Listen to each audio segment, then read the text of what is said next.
गया ये, अब फंस गया ये। सुबल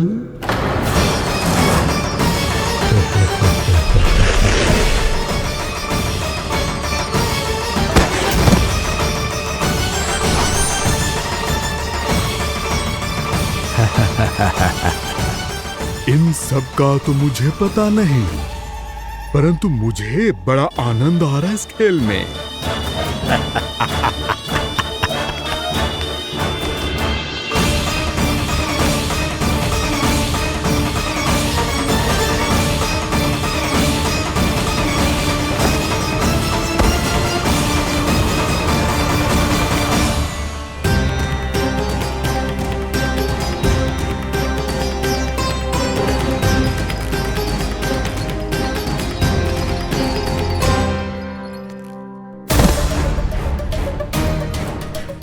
बसंता,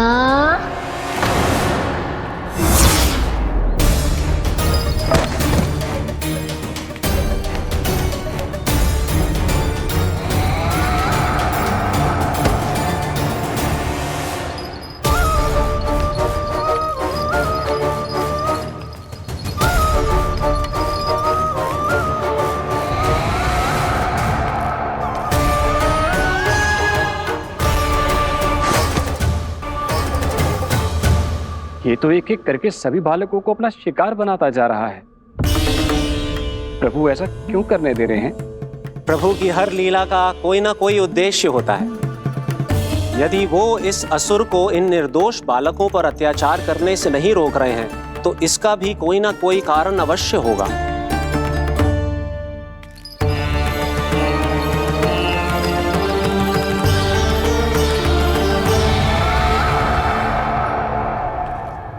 श्रीदामा,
अब केवल 2 ही बालक शेष बचे हैं। दोनों को पकड़कर ये खेल ही समाप्त कर दूंगा।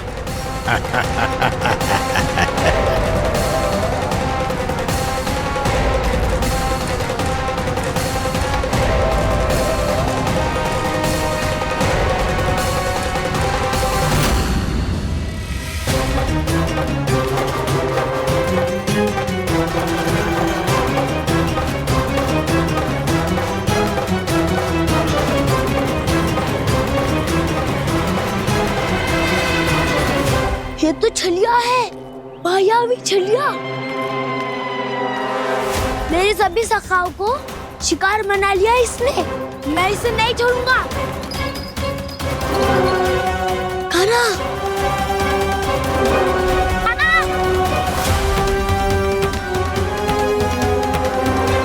कान्हा, कान्हा।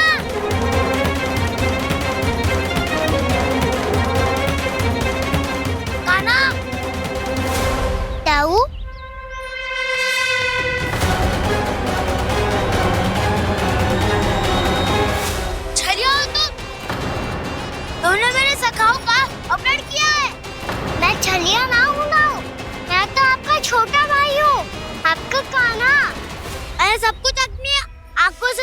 दुष्ट, तुम छलिया ही हो। रूप बदल बदल कर मेरे सगाओं का अपहरण कर रहे हो। ये क्या कह रहे हो दाऊ? आप ही मुझे नहीं पहचानोगे तो कौन पहचानेगा?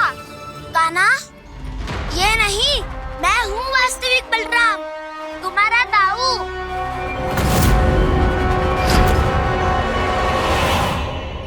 इसके बहकावे में मत आना कान्हा, यही है छलिया।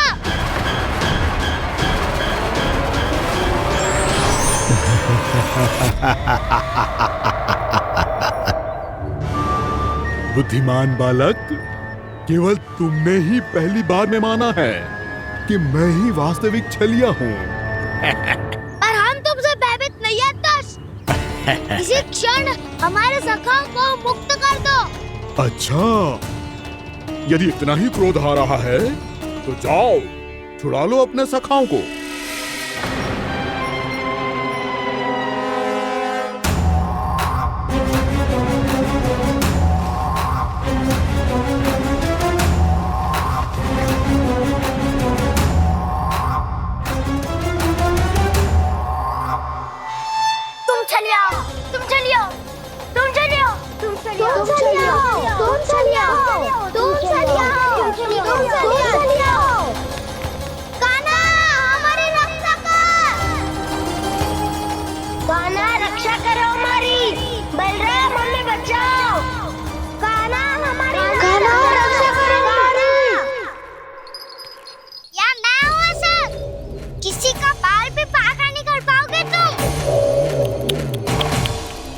बालक, पर मैंने तो पहले ही तुम्हारे सखाओं को उस कंदरा में पहुंचा दिया है।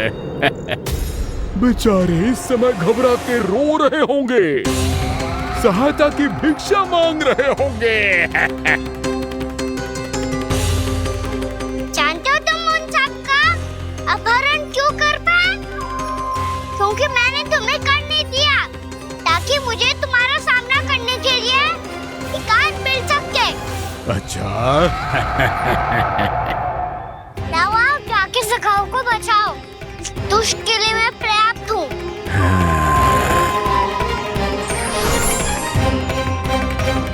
कान्हा, पीछे मुड़ के मत देखना कान्हा।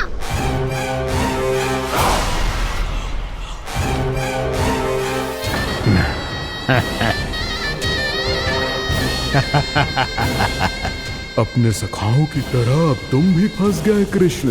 अच्छी कलाकारी कर लेते हो रावणासुर। किससे सिखाया ऐसा स्वांग करना? स्वांग नहीं, माया है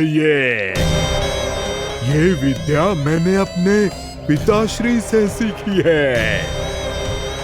माया के महान आचार्य मायासुर। तो तुम मायासुर के पुत्र हो, पर जिसके सामने ना माया जाल बुनने का प्रयास कर रहे हो, ये माया के स्वामी है। ये मायाधर विष्णु है। ये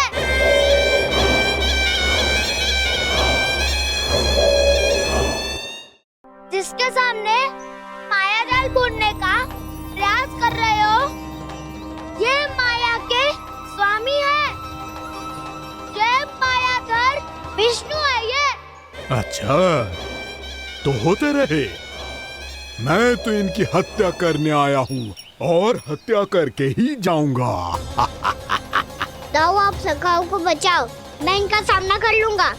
पर कान्हा, अभी आप ही ने तो कहा था माया का स्वामी हूँ मैं।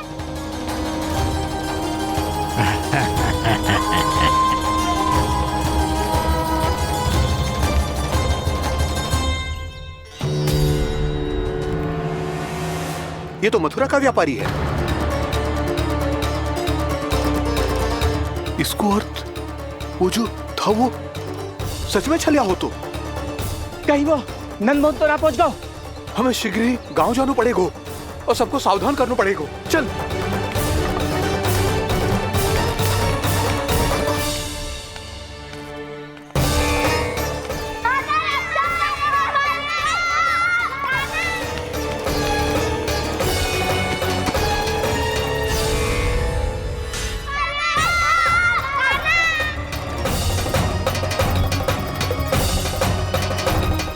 यदि तुम्हें लग रहा है कि मेरे छल के वार से बच गए हो तो मुझसे भी बच जाओगे।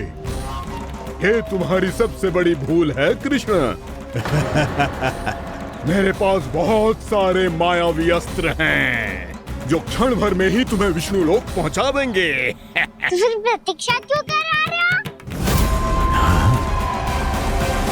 बालक, मैं परिहास नहीं कर रहा हूँ। मुझे पता है,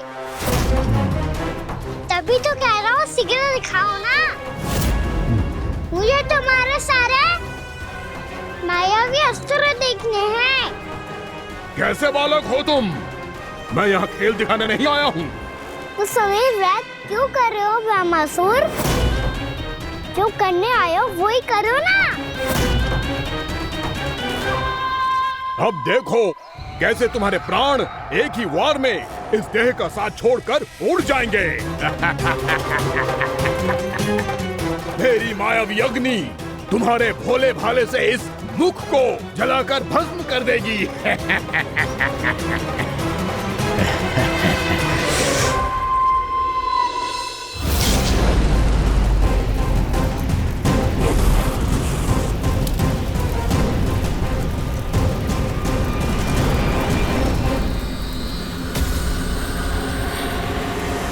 कह रही हो ब्रह्मासुर? भोला भाला तो दिखता हूँ मैं। भैया भी यही कहती है।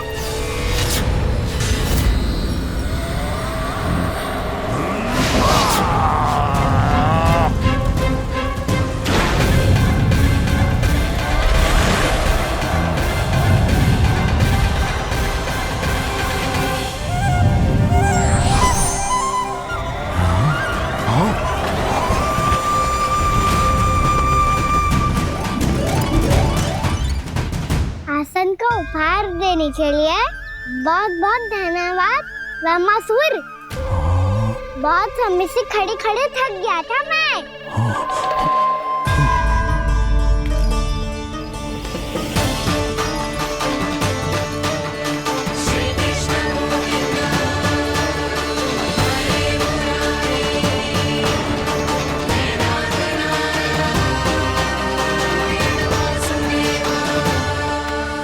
अगला अस्त्र दिखाओ ना। तुम्हारी यही जिज्ञासा आज तुम्हारा अंत करने में सहायक बनेगी मूर्ख बालक।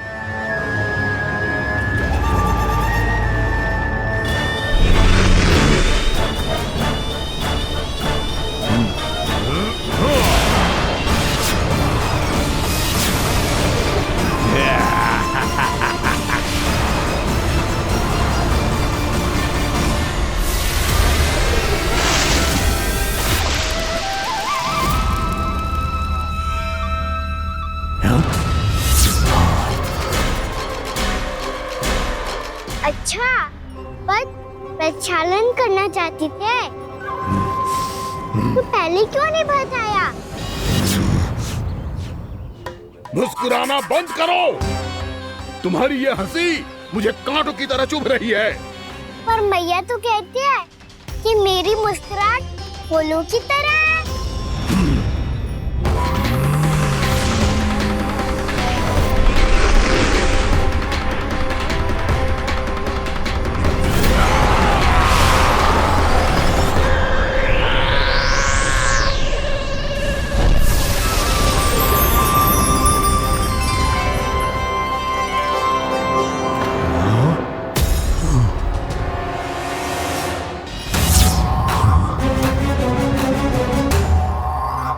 कहा था ना मेरी मुस्कुराहट बिल्कुल इन्हीं फूलों की तरह है। और तो कर क्या रहे हो सर? कभी आसन दे रहे हो, कभी पद प्रक्षालन कर रहे हो और अब फूल भी चढ़ा दिया है। तुम मुझ पे वार करने आए हो कि पूजा करने? तुम्हारी पूजा तो मैं अब ऐसी करूंगा कि तुम मृत्यु के बाद भी मुझे भूल नहीं पाओगे बालक।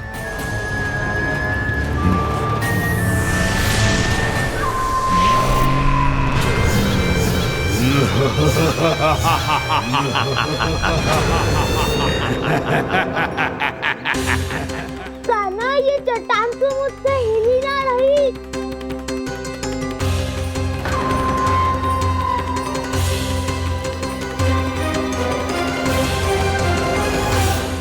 अब अभी गंधरा के अंदर कुछ क्षणों में ही प्राण वायु समाप्त हो जाएंगे। तुम्हारे सारे सखा एक एक कर अपने प्राण त्याग देंगे और तुम्हारा वध करूंगा मैं।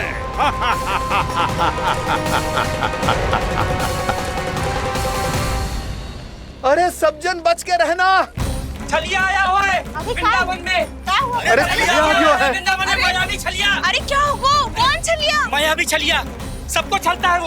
हाँ, कुछ भी कर सके है वो। बहुत भयानक। अरे भानु ठहर जरा, क्या हुआ? बहुत भयानक है वो, बच के रहना सब लोग। अरे भेष बदल ले तो है वो। हाँ। क्या हुआ? छलिया है वो। अरे मेरी बात तो बताओ। रानी भाभी, रानी भाभी, कान्हा घर पर ही है ना? ऐसे भड़बड़ा क्यों रहे हो?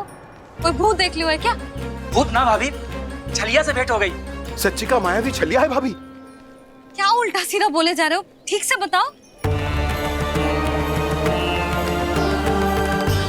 अब बोलो भी।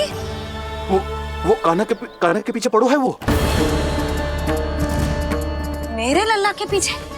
हाँ रानी भाभी, हमारे अचेत होने से पहले हमने उसे ये कहते सुना था कि वो वृंदावन आने वाला है कान्हा से मिलने। हे नारायण, मेरे कान्हा की रक्षा करना। जसोदा जी, मायावी छलिए से बचना बालकों के बस की बात ना है। जीजी, बालक वन में अकेले हैं।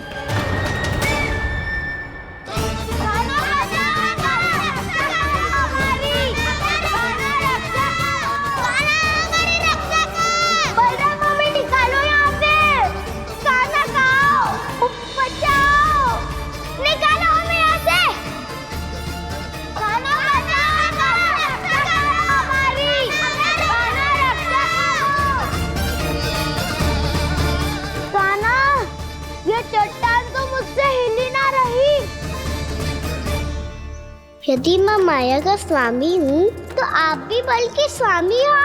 ताऊ, अपनी क्षमता, अपना सामर्थ्य स्मरण करो।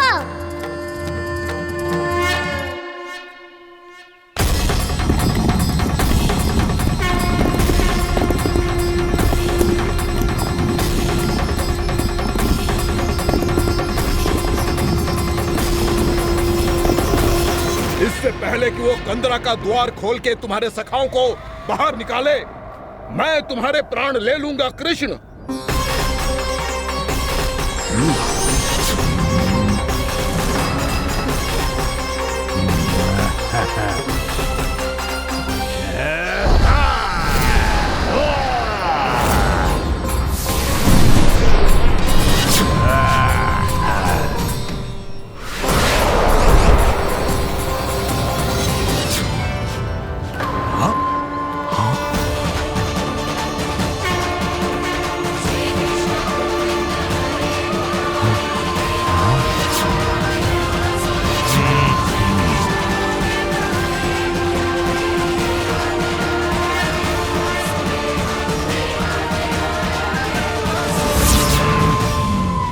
अब कितनी पूजा करोगे ब्रह्मासुर?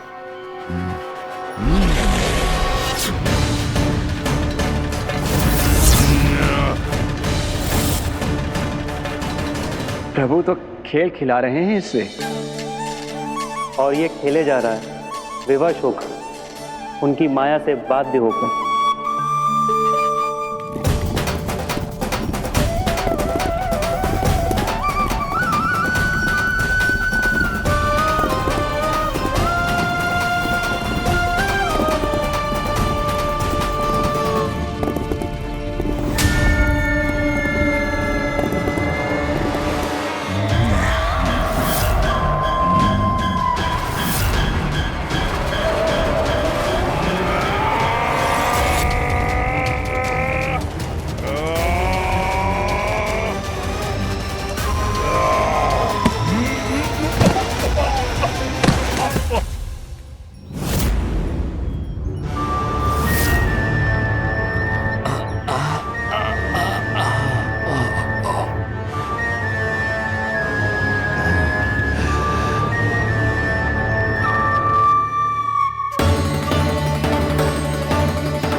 जो प्रभु के सामने माया करने आया था वो स्वयं को ही माया में उलझा हुआ पा रहा है। नारायण नारायण। लो, अब तो तुमने दंडवत प्रणाम भी कर लिया, माया भी कथा भी उपहार भी दे दी। तुम चाहते क्या हो वामासुर? मेरी शरण में आना है क्या?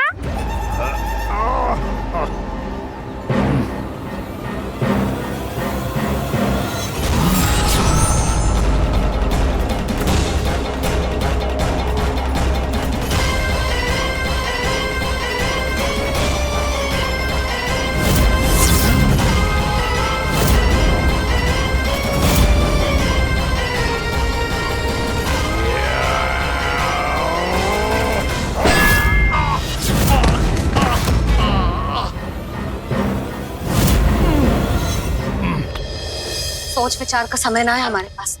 अपने बालकों की रक्षा के लिए इसी क्षण हमें निकलना होगा। और वो छलिया किसी का भी रूप धारण कर सकते हैं। सुलक्षणा तेरा, शांति तेरा या मेरा, किसी का भी रूप धारण करके हमें भ्रमित कर सकते हो। इसीलिए हमें सतर्क रहना होगा। समझ आई? चलो।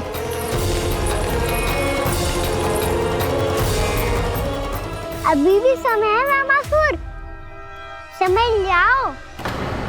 यदि मैया आ गई तो बात गड़बड़ हो जाएगी।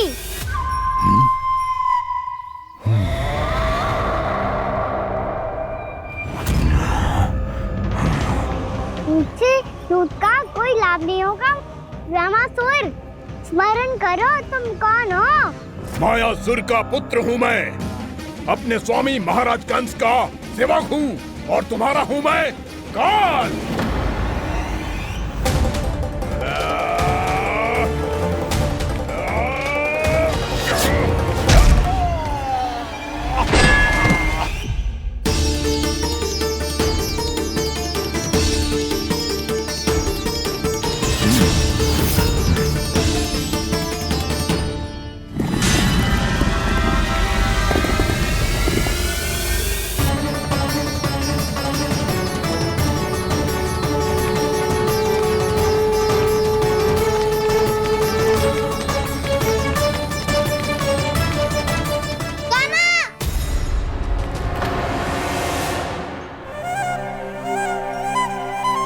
बाबा कहते हैं दुष्टों को पहले बातों से समझाना चाहिए, फिर भी ना माने तो अस्त्र ना उठाना कायरता होती है।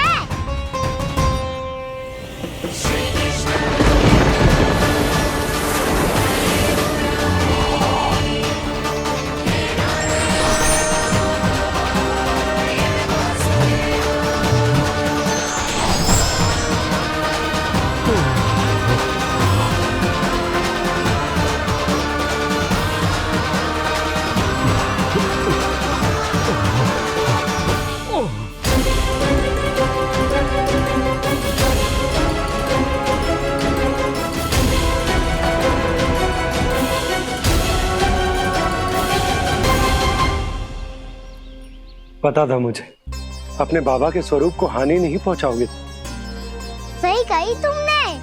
पिता की छवि ही पिता के समान भी आनंदीय होती है। वामासुर, वामासुर। ये मैं अपने वास्तविक रूप में कैसे आ गया?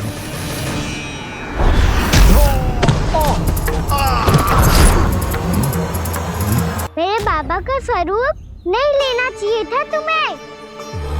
मैया ने सिखाया है भूल को क्षमा किया जा सकता है, पर जानबूझ के किए गए अपराध के लिए दंड ही एकमात्र विकल्प होता है।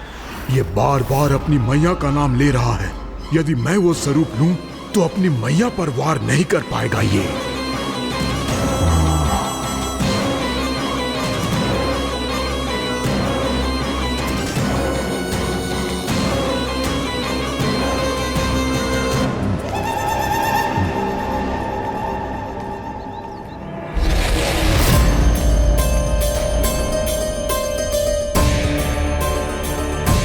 लल्ला,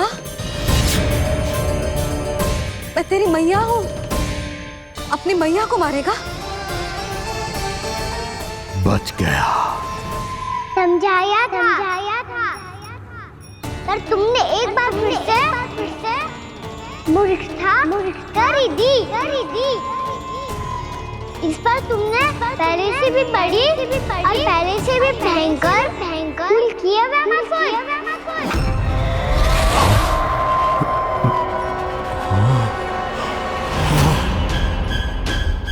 ये क्या हो रहा है मुझे? बार बार मेरा रूप क्यों बदल रहा है? ममता को समझे बिना अधिक समय तक मैया का स्वरूप हरण करके नहीं रख पाओगे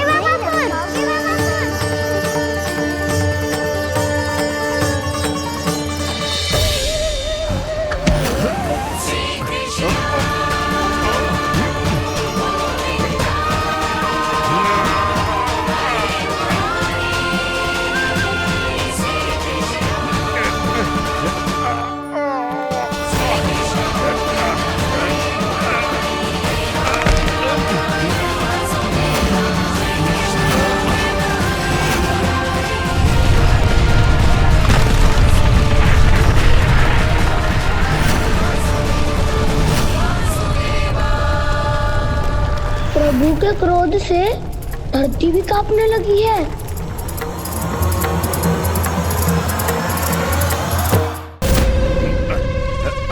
पुत्र को मारने के उद्देश्य से एक माँ का रूप लिया तुमने। ये ममता का और मेरी मैया का घोर अपमान है रावणासुर।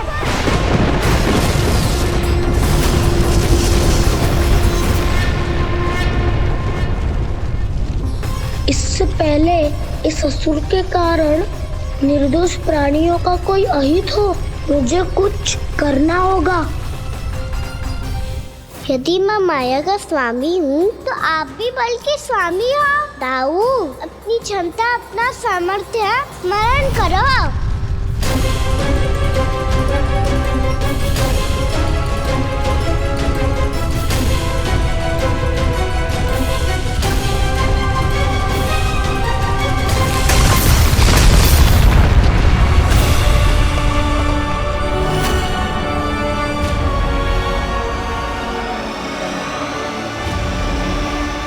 अद्भुत बल दाऊ, अद्भुत। अपने बल का उचित प्रयोग करके आपने प्राणियों को हानि होने से बचा लिया और ये भी सिद्ध कर दिया कि इस युग में आपसे अधिक बलवान और कोई नहीं होगा। आज से आप बलदेव के नाम से भी जाने जाएंगे। आज से आप बलदेव के नाम से भी जाने जाएंगे। आपके चरणों का ये चिन्ह युगों युगों तक आपके बल की कथा कहता रहेगा। बलराम का चरण चिन्ह।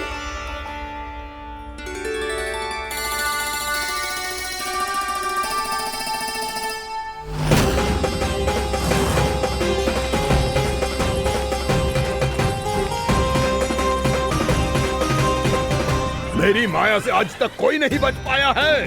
एक बार मुझे छोड़कर देखो, फिर पता चलेगा कि मैं हूँ कौन। पहले ये तो देख लो कि मैं कौन हूँ।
बात है, बहुत बड़े घुमाकर राज करते थे तुम।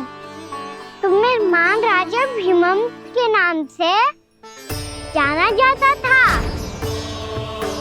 सब कुछ था तुम्हारे पास, पर शांति नहीं थी। इसीलिए शांति की खोज में अपना संपूर्ण राज अपने पुत्रों को सौंप कर मलय पर्वत की ओर चल दिए। अनेक वर्षों की तपस्या के बाद तुम्हारे तप की कीर्ति चारों ओर फैलने लगी और फिर सच्चे तपस्वी के रूप में तुम्हारी ख्याति से प्रभावित होकर महर्षि उलट तुमसे भेंट करने आए। राजा भीमरथ, आपने ईश्वर की प्राप्ति के लिए सब कुछ छोड़ दिया, पर अपना अभिमान नहीं छोड़ पाए। इसीलिए मेरे आगमन पर सम्मान के साथ खड़ा होना तो दूर, मेरा अभिवादन भी नहीं किया। अभिमान तपस्वी का गुण नहीं होता है राजन, अभिमान राक्षसी गुण है। इसलिए मैं आपको श्राप देता हूँ कि आप अगले जन्म में एक राक्षस के रूप में जन्म लेंगे, एक राक्षस के रूप में जन्म लेंगे। मुझे क्षमा कर दीजिए महर्षि, मैंने जानबूझकर आपका अपमान नहीं किया है। मैं तो यहाँ पर शांति की खोज में आया था। अपने भीतर के संसार में गहरे सोच विचार में डूबा हुआ था मैं। मुझे क्षमा कर दीजिए महर्षि, मुझे क्षमा कर दीजिए। अपनी भूल का आभास प्रायश्चित की ओर पहला पग होता है। मैं अपना श्राप तो वापस नहीं ले सकता, परंतु आपको एक वचन अवश्य दे सकता हूँ। जब भी प्रभु नारायण का अवतार होगा, आपको उचित समय पे वो वरदान देंगे जिसकी आप लंबे समय से प्रतीक्षा कर रहे हैं।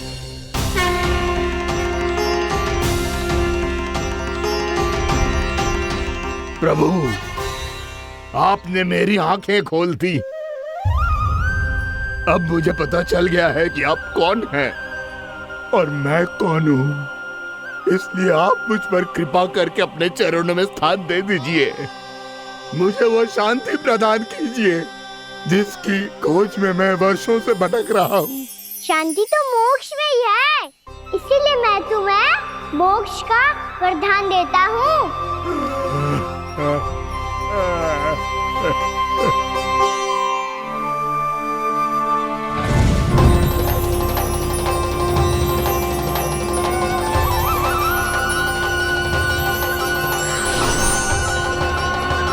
प्रभु की ये लीला सदैव स्मरण रखी जाएगी।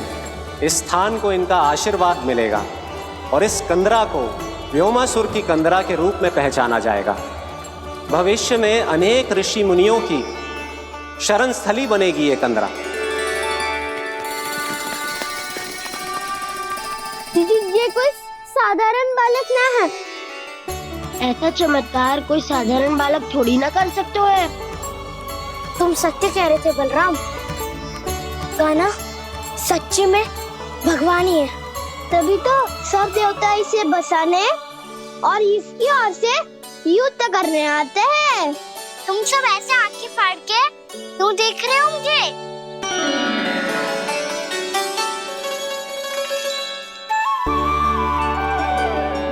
बलराम, तुम बलवान हो और कान्हा भगवान है। दूर दूर तक कोई दिखाई न दे रहा है। ना जाने किस हाल में होंगे बालक। कहीं हम ही तो मार्ग ना भटक गए शीघ्रता के चक्कर में। अब तो एक पग भी ना चलो जा रहे हो। जल, किसी के पास जल है क्या? कंठ तो मेरा भी सूख रहा है मौसी। भाभी, निकट ही जमुना जी है, कहूँ तो वहाँ से जल ले आओ। मैं भी जा रही हूँ भाभी, एक से भले दो। हाँ चल, शीघ्रता से आओ। हाँ।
जानकी, जानकी, क्या होगा इसे? देखो ना जी, अब छलिया की सूचना मिलते ही हम सब बालकों को ढूंढने चली गई और ढूंढते ढूंढते सबको बहुत प्यास लगी आई जी। तो जानकी जमुना जी की नदी से जल लेने गई और उसने जमुना जी का पानी पिया और उसकी जेदशा हो गई। बालक कहाँ है? वो ठीक तो है ना? ऊपर ऊपर से सब ठीक है पर भीतर से बहुत भयभीत है सब। जानकी तो बिल्कुल नीली पड़ गई है। लग तो है विष फैल गया है इसको पूरे तन में। मथुरा के सर्वश्रेष्ठ विदेह जी को बुलाया गया है उसके उपचार के लिए। जैसे ही इसने जल को मुंह से लगाया, ये गिर पड़ी। चटपटाने का अवसर भी ना मिलो। हाँ वैद्य जी, और निकटी मृत पशु भी पड़े हुए थे। हाँ, मैंने भी अस्थियां देखी थी। इसका तो यही अर्थ हो सकता है कि समस्या वहाँ के जल में ही हो। वैद्य जी, आप रोगी की नाड़ी पे ध्यान दो ना। जे गोपिया क्या कह रही है उसे सुनने की आवश्यकता ना है। जब तक विष के कारण का पता नहीं चल जाता, हम उपचार कैसे कर सकते हैं रानी जी? जी, वो निकट ही यमुना जी में एक विशेष क्षेत्र है। ये सब उसी के जल की बात कर रहे हैं। तब तो ऐसा भी हो सकता है कि किसी विषैले सर्प के काटने का प्रभाव हो। पर सर्प के काटने का चिन्ह ना है उसके तन पे। सर्प जब काटतो है तब उसके दांत के चिन्ह बन जाते हैं। मुझे पता है, बड़े बड़े सर्प को काटते हुए देखो है मैंने। एक दिन अब बात कर उज्जवल, ये बड़ी बड़ी हाँकने का समय ना है। पर यदि सर्प ने ना काटा है फिर जानकी की ये दशा किसने की? अवश्य किसी राक्षस ने की होगी। नाना, कोई विषैला पशु भी तो हो सकता है। यह अवश्य किसी महाविषैले सर्प के विष से हुआ है। सर्प ने भले ना काटा हो, लेकिन यह अवश्य ही किसी महाविषैले सर्प के विष के कारण हुआ है। कालिया नाग। कालिया नाग?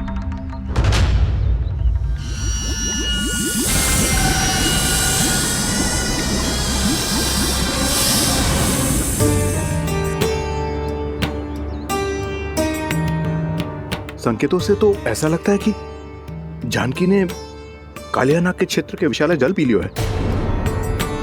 कालिया नाग एक लोक सुरती है, कल्पना में गढ़ी हुई एक कथा, और कछु ना है।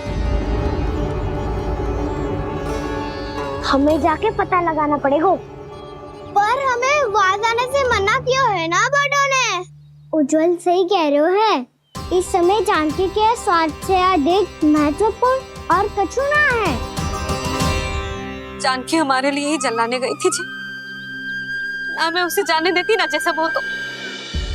वैद्य जी, आप शीघ्र कछु करो, कैसे भी कछु भी करो, पर इसके प्राण बचा लो। यशोदा, धैर्य रखो, श्री नारायण पर विश्वास रखो, वो सब ठीक कर देंगे।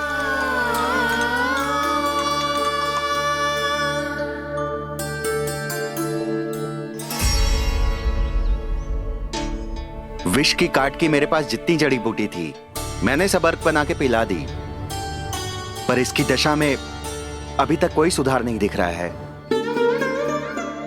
यह अंतिम जड़ी बूटी है। अगर इससे भी चमत्कार नहीं हुआ तो फिर जो नारायण की इच्छा।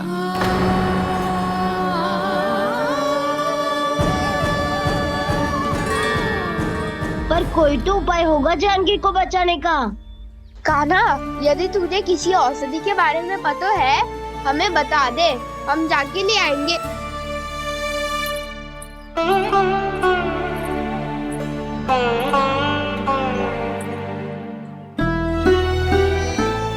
हे नारायण, हे प्रभु, मेरी जानकी के प्राण बचा ले प्रभु। या तो मैं अपने आप को कभी क्षमा न कर पाऊंगी। ये सारी मेरे ही कारण बनाई थी। उसकी रक्षा करो प्रभु, मेरी पुकार सुनो। कान्हा, तूने हमें वत्सासुर से बचाया था ना? और बकासुर से भी तो। और छलिया से भी तो तूने ही बचाया था ना हमें। क्या ऐसा कोई उपाय ना है जानकी को बचाने का? धन्वंतरी,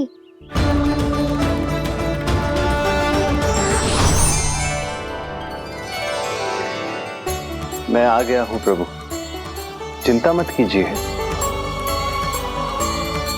आपके आदेश का पालन अवश्य होगा। यशोदा मैया,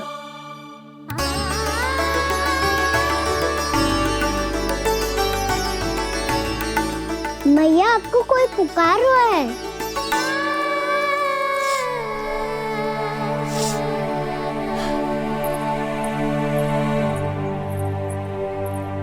चिंता मत करो मैया, अब धन्वंतरी जी आ गए हैं, वो सब संभाल लेंगे। धन्वंतरी जी कौन है? जिन्होंने संसार का आयुर्वेद दिया, आरोग्य के देवता, वे श्री नारायण के अवतार।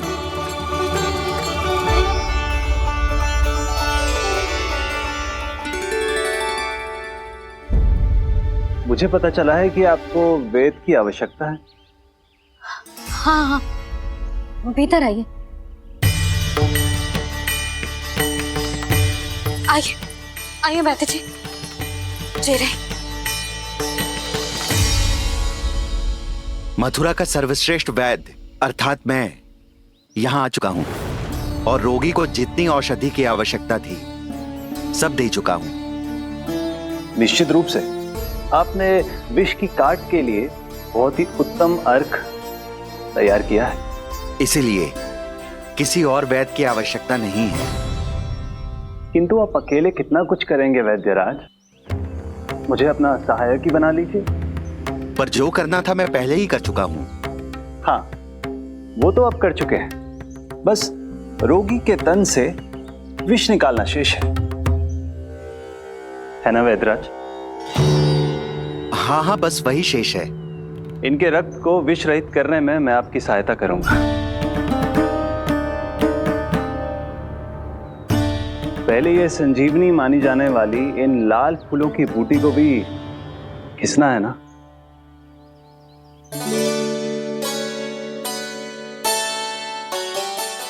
हाँ हाँ, तुम सही कह रहे हो, इसे अच्छे से घिसो।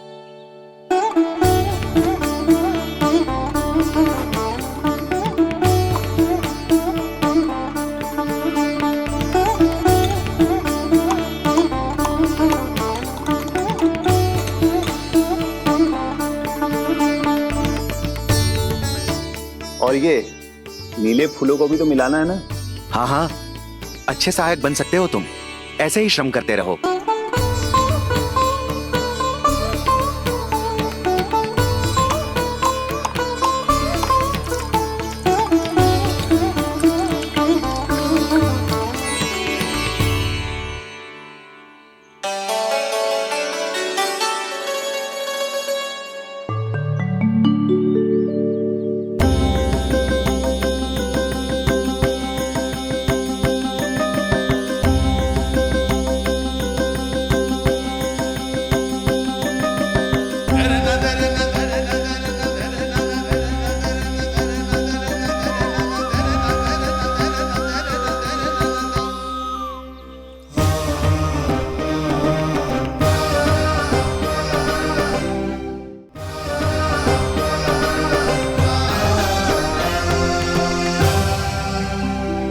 जानकी स्वस्थ हो जाएगी ना धन्वंतरी जी? धन्वंतरी? प्रभु, अब मैं क्या करूं? आपने तो स्वयं ही मेरी पहचान उजागर कर दी। जी क्या करो कान्हा? आप सब ऐसे क्यों देख रहे हो? मैया कहती है ना, सभी वैद्य धन्वंतरी जी का ही रूप होते हैं। वाह कृष्णा, चतुर तो हो तुम। वैसे वास्तविक धन्वंतरी मैं हूँ, मेरा अर्थ है वास्तविक वैद्य मैं हूँ। ये तो मेरा सहायक है, मुझे पूरा विश्वास है बिल्कुल ठीक हो जाएगी। वैसे ही थोड़े ना मुझे मथुरा का सर्वश्रेष्ठ वैद्य कहते हैं लोग।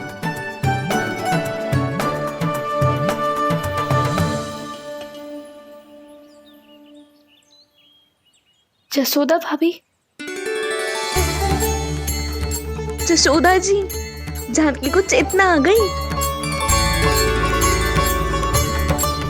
जानकी, जानकी, जानकी, तू ठीक है ना? क्षमा करना भाभी, मैं आपके लिए जल ना ला पाई। बस बहुत भूख लगी है। मैं अभी कछु लाती हूँ। जानकी, माखन खाओगी?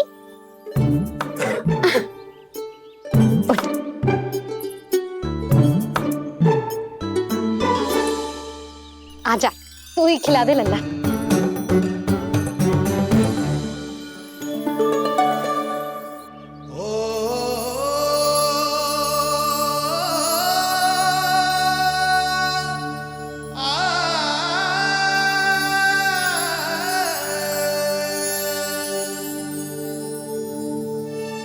तुम सब मेरे लल्ला को माखन चोर कहती हो ना? आज देखो, अपना ही माखन जानकी को खिला रहे हो।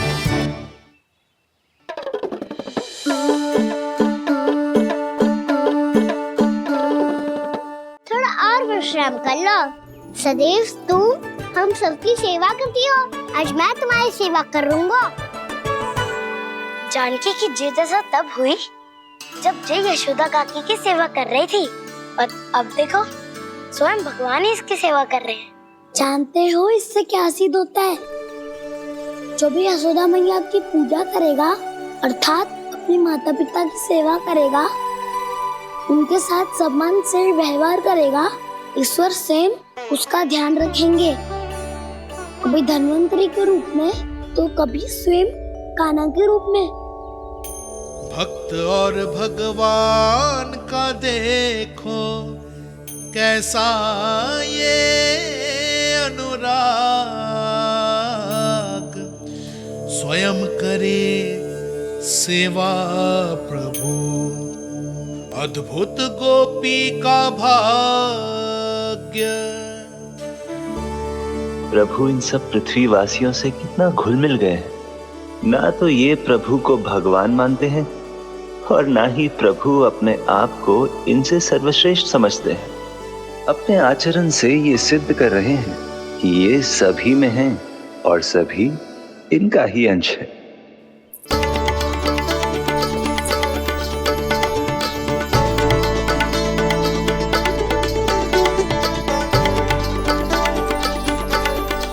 प्रभु, अब मुझे जाने की आज्ञा दीजिए।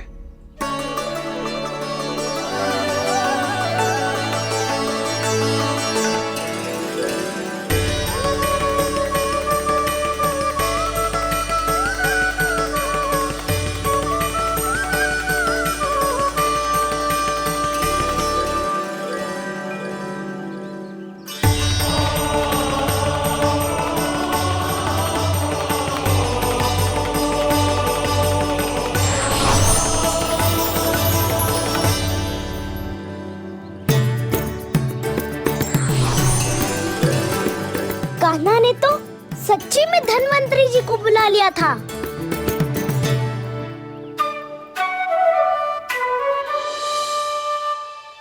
जब से कान्हा का जन्म हुआ है ना, मैं तब से देख रही हूँ, तब से हम पे कोई भी संकट आती है ना, तो अचानक से कोई अपरिचित हमारी सहायता करने आ जाता है, और जाते समय कान्हा की आज्ञा लेके जाते है, और कभी कभी तो इसे प्रभु बोल के जाते है। बाबा संभालो।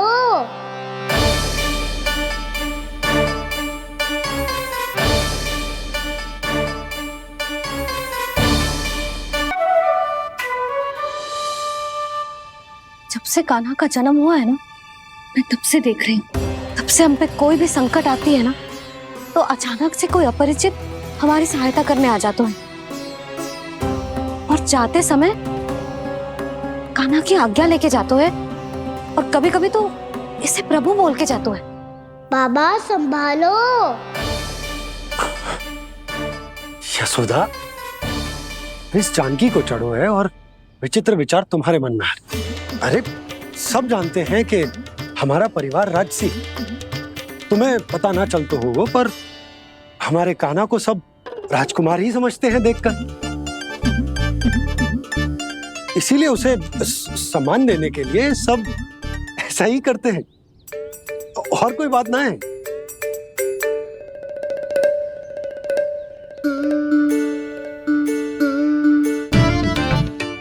अब जे मेरे लल्ला को ऐसे क्यों घूर रहे हैं? बुरी दृष्टि लगाएंगे क्या? वैद्यराज जी, आपके सहायक तो गए, अब आप यहाँ क्यों? वो क्या है ना, मैं अपने रोगी का निरीक्षण करके पूरी तरह से संतुष्ट होकर ही जाता हूँ।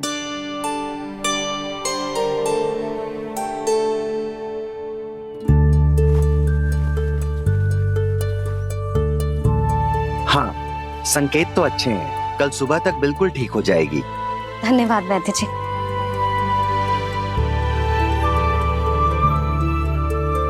बस तो फिर हम कल पकड़न पकड़ाई खेलेंगे जानकी।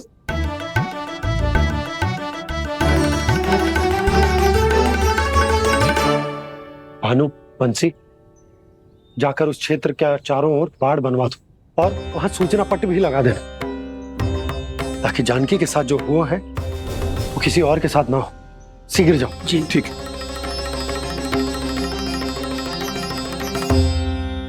बाड़ और सूचना पट लगवाने से समस्या का समाधान नहीं होगा बाबा।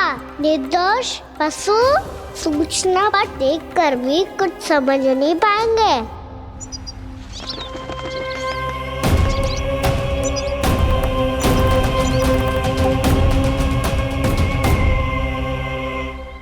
तो तुम्हारे कहने का अर्थ यह है कि व्योमासुर मारा जा चुका है और वो बालक अब भी जीवित है।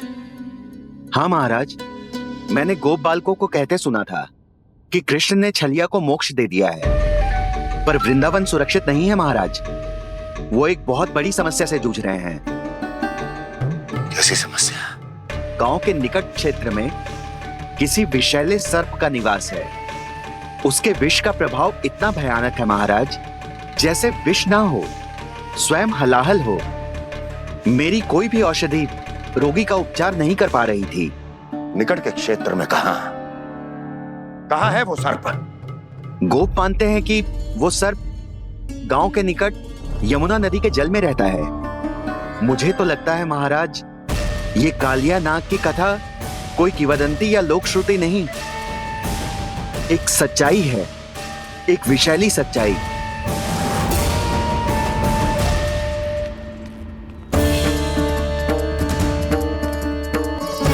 कालिया का सामना करने का समय आ गया है, पर उससे पहले मुझे बुलाना होगा उन्हें।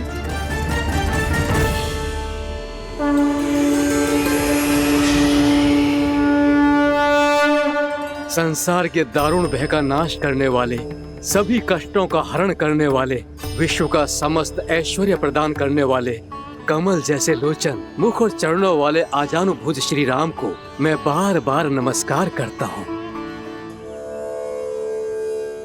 आपदामपहर्तारं दातारं सर्व संपदा लोकाभिरामं श्री रामं भूयो भूयो नमाम्यहम्। कागभूषोंडी कागभूषोंडी कागभूषोंडी। प्रभु क्षमा करें, मुझे जाना होगा।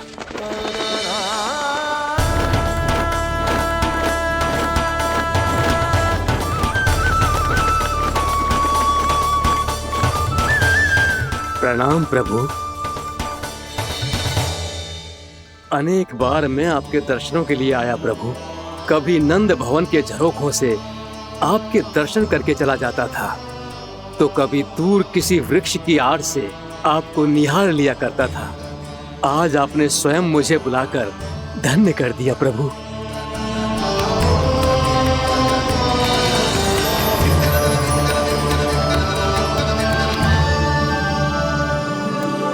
मैंने आपको यहाँ एक विशेष कारण से बुलाया है।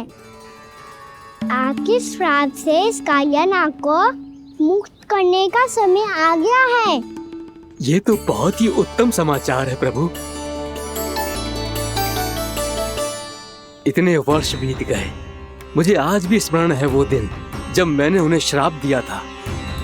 अपने क्रोध पर नियंत्रण खोकर बहुत बड़ी भूल कर दी थी मैंने प्रभु। बीती हुई घटनाओं पर दुखी होके कोई लाभ नहीं है। हमें भविष्य की ओर देखना होगा।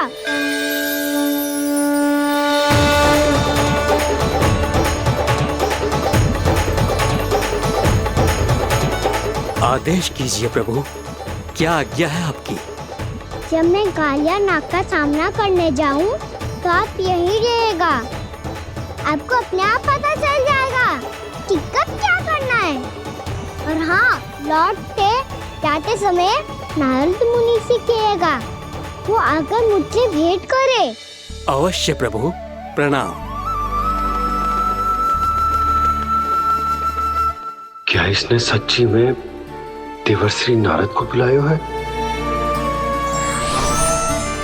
नारायण नारायण, आपको संदेश भेजने की आवश्यकता नहीं थी। आप स्मरण करते और मैं चला आता। तुम्हारा कल्याण हो नारद।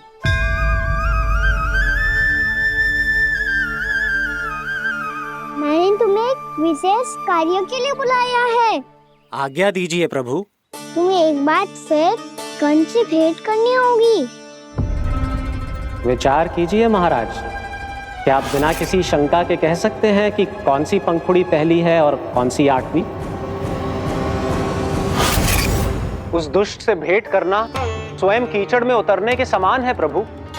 कमल पुष्प प्राप्त करना हो तो कीचड़ में उतरना पड़ता है नारद। आपका आदेश तो मैं स्वप्न में भी नहीं टाल सकता प्रभु। कंस कालिया नाग के बारे में जान गया है, पर वो उसका सामना करने का साहस नहीं कर पाएगा। मैं आतुर हूँ प्राप्ति, मूर्ख नहीं। मेरी बुद्धि फिर नहीं गई है। मैं स्वयं उस कालिया जैसे महाविषैले सर्प के सामने खड़ा हो जाऊं और अपने ही काल को आमंत्रित कर लूं। तो फिर अपने लाभ के लिए उसका प्रयोग करने का कोई और उपाय सोचिए स्वामी।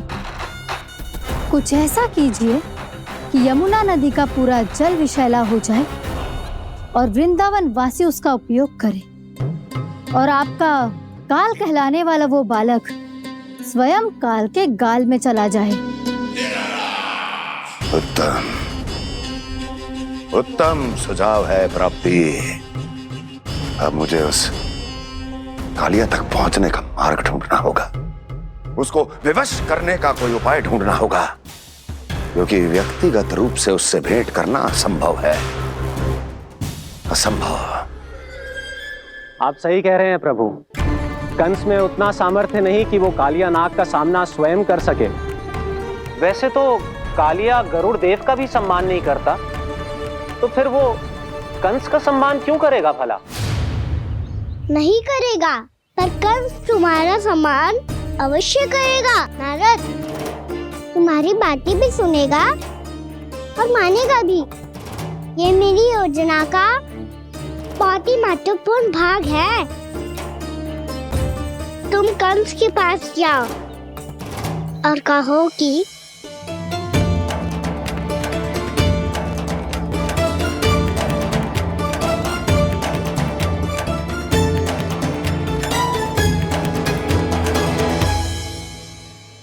संतान अपने माता पिता को तीर्थ का सौभाग्य दिलाती, और मेरा लल्ला कितना महान कि उसने हमारे घर को ही तीर्थ बना दिया। ऐसा तीर्थ जहां मेरी आंखों के सामने भक्त और भगवान का मिलन हो रहा है। जो आज्ञा प्रभु।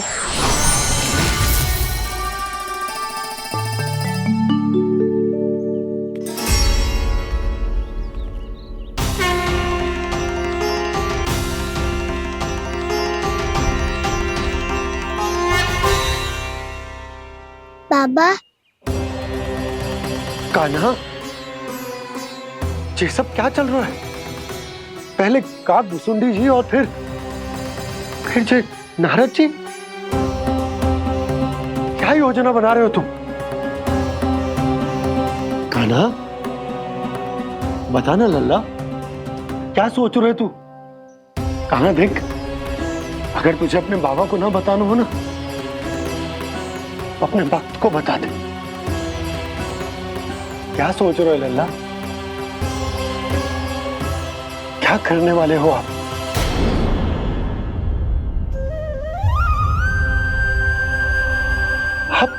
आप इतने दुखी क्यों हो?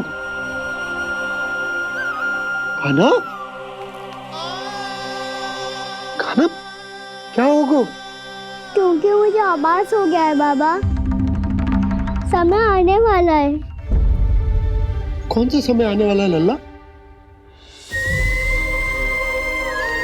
शीघ्र ही सब कुछ बदलने वाला है। भैया को मेरा सत्य पता चल जाएगा बाबा।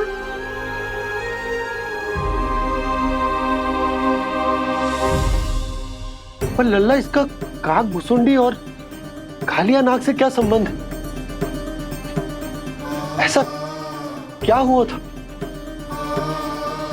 और क्या होने वाला है?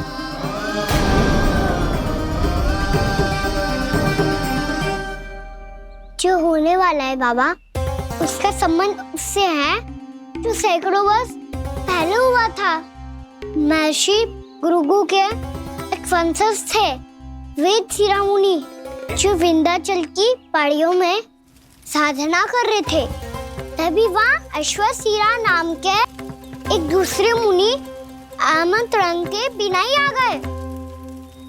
कितना सुंदर और शांतिपूर्ण आश्रम है। यहाँ प्रभु की साधना करने में बहुत आनंद आएगा। शीघ्र ही अश्वशिरा मुनि उपस्थिति के कारण होने वाले व्यवधान से बाध्य होकर वेद शिरोमणि ने अपनी आंखें खोली। कौन हो तुम और यहाँ क्या कर रहे हो? आपके आश्रम में बहुत शांति है मुनिवर। साधना करने के लिए बहुत ही उत्तम स्थान है ये।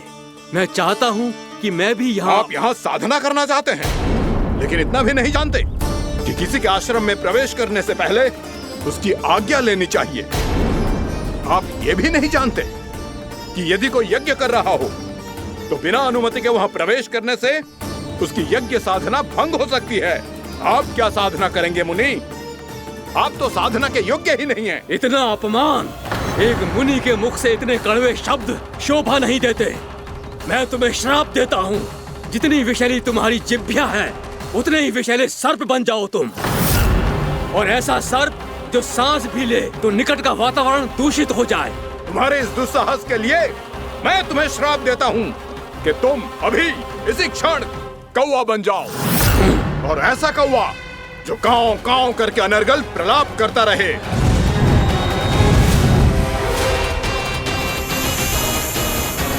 ये मैंने क्या किया? ये मैंने क्या किया?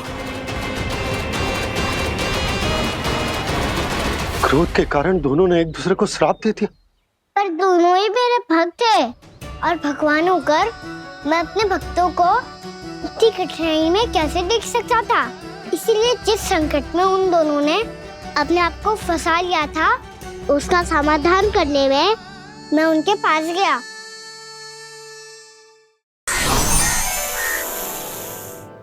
देखिए ना प्रभु, ये क्या हो गया हमसे? हमारी रक्षा कीजिए प्रभु, मार्ग दिखाइए हमें। क्रोध पर नियंत्रण ना होने के कारण आप दोनों ने एक दूसरे को बहुत ही भीषण संकट में डाल दिया है। अब दोनों ही तपस्वी, तप के बल से दिए गए आपके श्राप को लौटाना भी संभव नहीं है। प्रभु, कोई तो उपाय होगा, हम आपके शरण में हैं प्रभु। अपराध तो हमसे हुआ है प्रभु, पर अब आपसे ही आशा है। कुछ ऐसा कीजिए भक्त वत्सल, जिससे हम दोनों के श्राप का प्रभाव कुछ कम हो जाए। आप दोनों ही मेरे भक्त हैं, इसलिए आपकी पीड़ा का निवारण करने का एक उपाय है मेरे पास। वेद शिरोमणि, जब आप कालिया नाग बनेंगे तो आपको मेरे चरणों को अपने शीश पर धारण करने का सौभाग्य मिलेगा। और अश्व शिरोमणि, आप काग योनि होने के बाद भी आप श्रेष्ठतम ज्ञान और सर्वाधिक यौगिक सिद्धियों के स्वामी होंगे और प्रवचन दिया करेंगे। इसके बाद अश्वशिरा मुनि काकभूषुंडी बन गए, जिन्होंने आगे चलकर स्वयं गरुड़ देव को रामायण सुनाई। और मुनि वेदशिरा महर्षि कश्यप और देवी कैत्रियों के पुत्र कालियानाग बनकर जल में, और अब वही कालियानाग जमराज में, जिनके कारण जानकी के प्राण लगभग चले ही गए थे। अब कालियानाग को उचित स्थान पर भेजने का समय आ गया है बाबा। पर ये तो अच्छी बात है कान्हा, वेदशिरा मुनि को दिया हुआ तुम्हारा वचन भी पूरा हो जाएगा, जमुना जी की शुद्धि भी हो जाएगी। इस सब के बाद भी तुम दुखी क्यों हो? क्योंकि इसके बाद मैया के सामने मेरा रहस्य खुल जाएगा बाबा। उन्हें पता चल जाएगा कि उनका बालक कोई साधारण बालक ना है। भविष्य में जो होने वाला है उसे सबके सामने घटने से रोकना मेरे लिए भी संभव ना होगा। मैया को सब पता चल जाएगा। क्या पता चल जाएगा रे मुझे?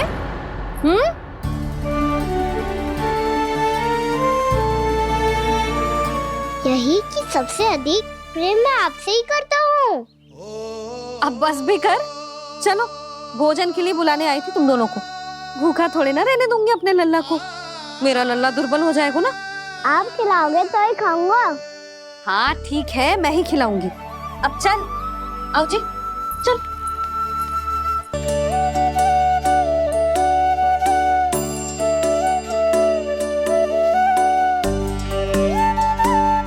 मैया खेलो ना मेरे साथ।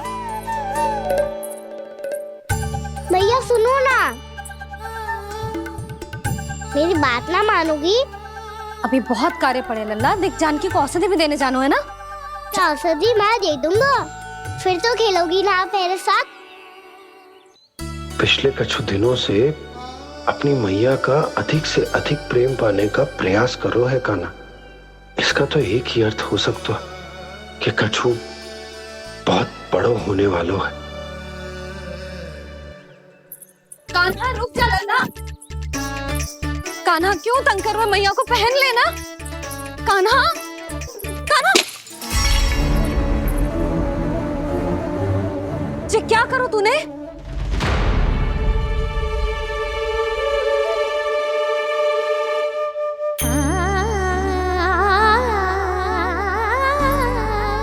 अच्छा ठीक है, अब मुंह लटकाने की आवश्यकता ना है। ये ले।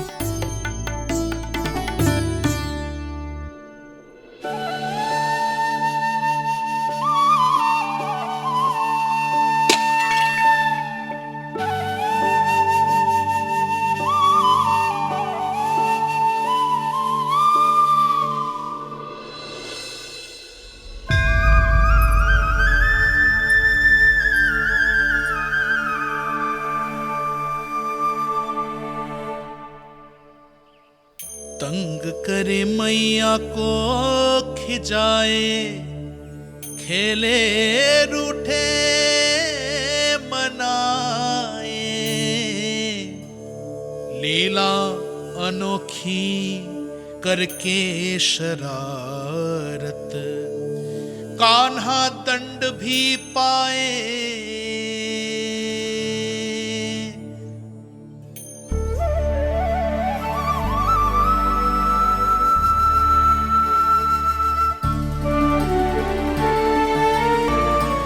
रूठना मनाना, खेलना खिलाना, पहले शरारत करके क्रोध दिलाना और फिर क्षमा मांग लेना, ये सब जानबूझकर कर रहे है कान्हा। जैसे जीवन भर के लिए अपनी मैया की ममता को अपने हृदय में समेट कर रखना चाहते हो। कैसे कैसे करूं उस कालिया से मित्रता, कैसे करूं उसका उपयोग?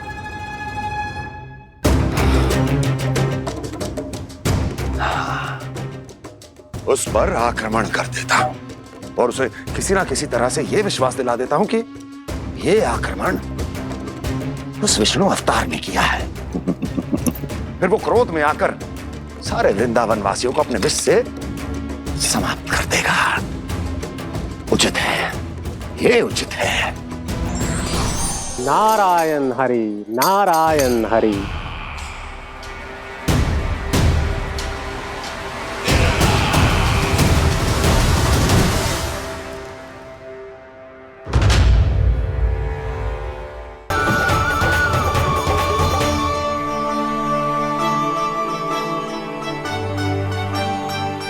अद्भुत प्रभु, अब तो आपकी धुन पर पहाड़ियां भी पिघलने लगी।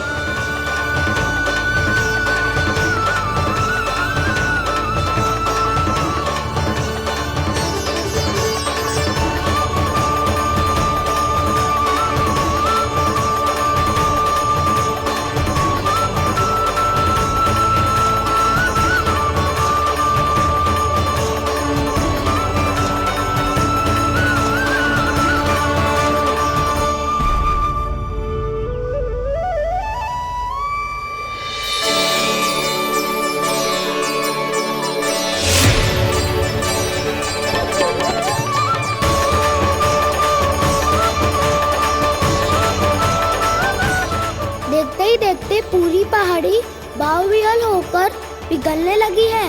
प्रभु मुरली बजाने में खो गए हैं और उनके साथ ही खो गए हैं सभी सुनने मनुष्यों, पशु पक्षियों और देवताओं के ही नहीं, जड़ चेतन किसी के लिए को रोक पाना संभव नहीं होगा। कहीं प्रभु की इस मनमोहक मुरली की धुन पर सारा ब्रह्मांड ही ना पिघल जाए। गाना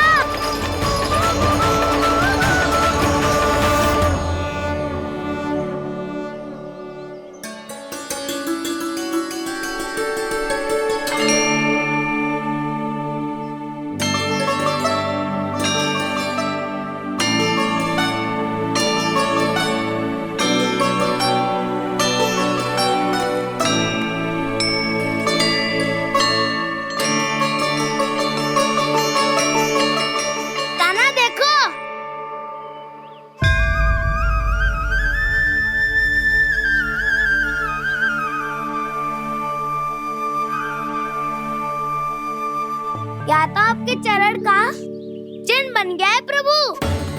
अपने भक्तों के हित के लिए मेरी बस एक ही इच्छा है, ऐसी चिन्ह मेरे हर भक्त के हृदय पर हो। आपके पद चिन्ह तो सदैव से ही आपके भक्तों के हृदय पर छपे हुए हैं प्रभु, पर इस पहाड़ी ने भी अब इसे अपने मन में बसा लिया है। तो युगों युगों तक इस पहाड़ी को चरण पहाड़ी के नाम से जाना जाएगा। तो युगों युगों तक इस पहाड़ी को चरण पहाड़ी के नाम से जाना जाएगा। तो युगों युगों तक इस पहाड़ी को चरण पहाड़ी के नाम से जाना जाएगा।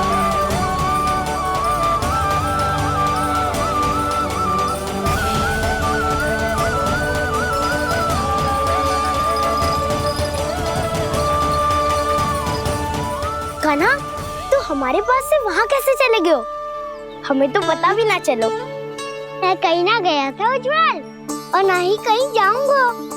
सदैव यही रहूंगा मैं, तुम सबके पास, तुम सबके मन में। भले ही कोई असुर मुझे तुम सबसे दूर ले जाने का कितना भी प्रयास क्यों ना कर ले।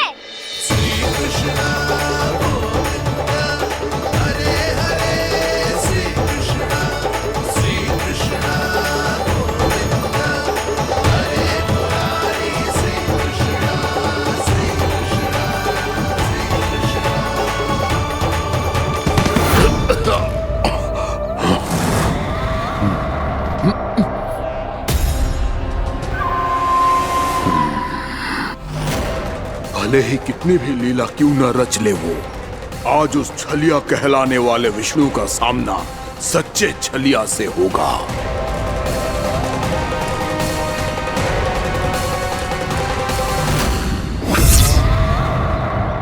कान्हा, तू कहाँ भटक गए हो? तो नहीं सखा, मैं तो भटके हुए को मार्ग दिखा रहा था।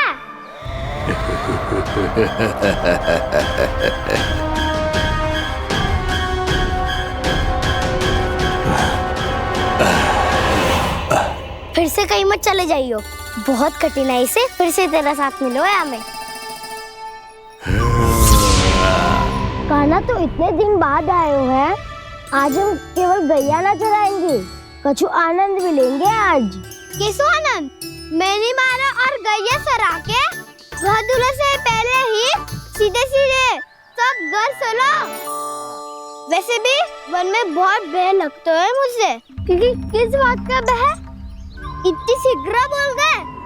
अभी कुछ दिन पहले ही तो उस ससुर और देवता में कितने भीषण युद्ध हुआ था। हाँ, हम शीघ्र घर जाएंगे। अरे वसंता, वो युद्ध ना था, सब बड़े बड़े देवता हमारे सखा कान्हा को बचाने आए थे। तू ये सोच, जिसकी रक्षा सारे भगवान मिलके एक साथ करते हैं, वो कान्हा हमारे साथ है, तो फिर हमें कैसा भय? वो कान्हा हमारे साथ है, तो फिर हमें कैसा भय? तुम सब भी कौन सी बात लेकर बैठ गए हो? ये बताओ कि आज हम क्या खेलेंगे?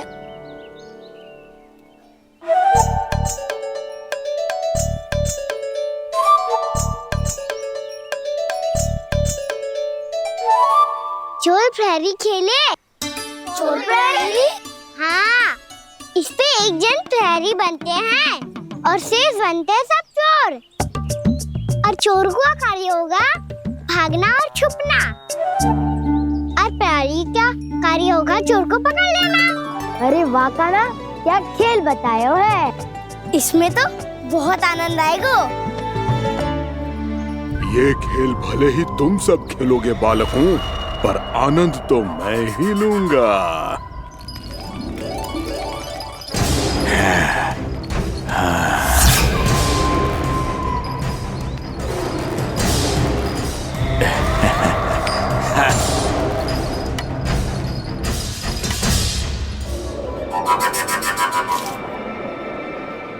सिक्का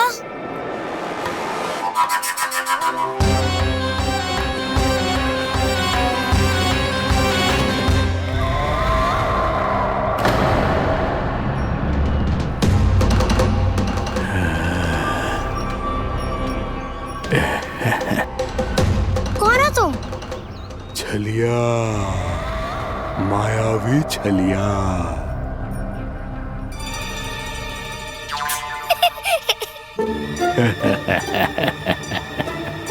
छलिया तो बहुत भयानक होता है, तुम्हारे जैसा थोड़ी दिखता है। हाँ। मुझे मूर्ख समझते हो तुम? 100 छलियाएं देखे हैं मैंने। हाँ। पर मैं उनसे ना घबराता हूँ, उनको मुझसे भय लगता है। हाँ? सच? और नहीं तो क्या, मैं हूँ इतना अनोखा, इतना वीर। तुम्हें विश्वास ना हो रहा है तो चलो मेरे सखाओं से पूछ लो।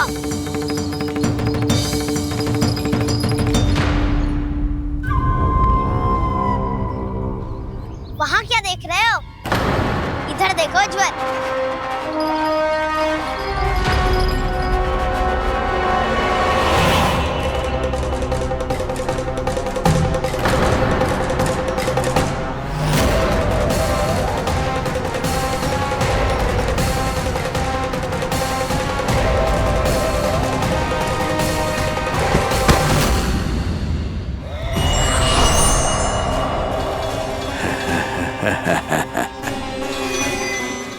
सौ छलिए देखे हैं इसमें।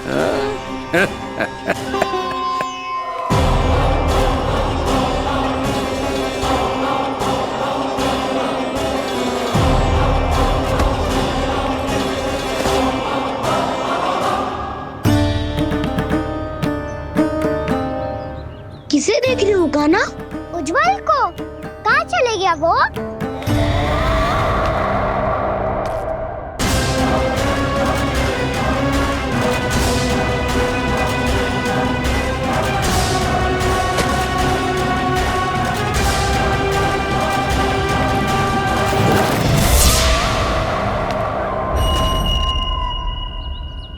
चिंता मत करो कान्हा, उज्जवल यही का ही होगा, आ जाएगा। क्या हो गया कान्हा? तूने कही थी ना कि हम चोर प्रहरी खेलेंगे, तो खेल क्यों ना रहो? तुम्हारी प्रतीक्षा कर रहे थे।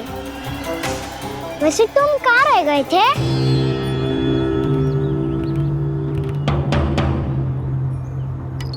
वो ये देखो ना, मुझे क्या मिला, सिक्का।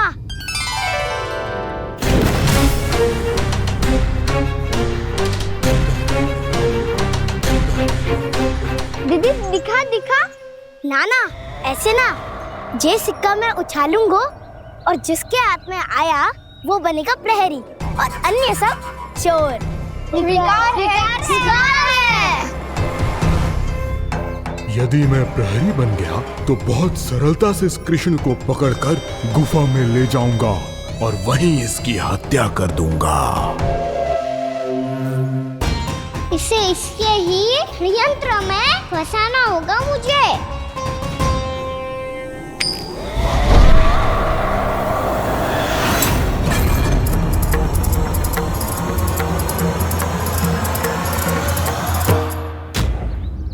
मैं प्रहरी, तुम सब चोर।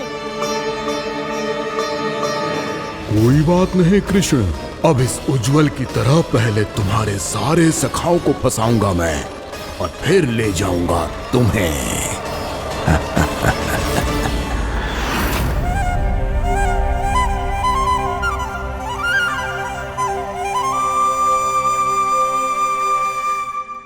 चलो खेल आरंभ करें।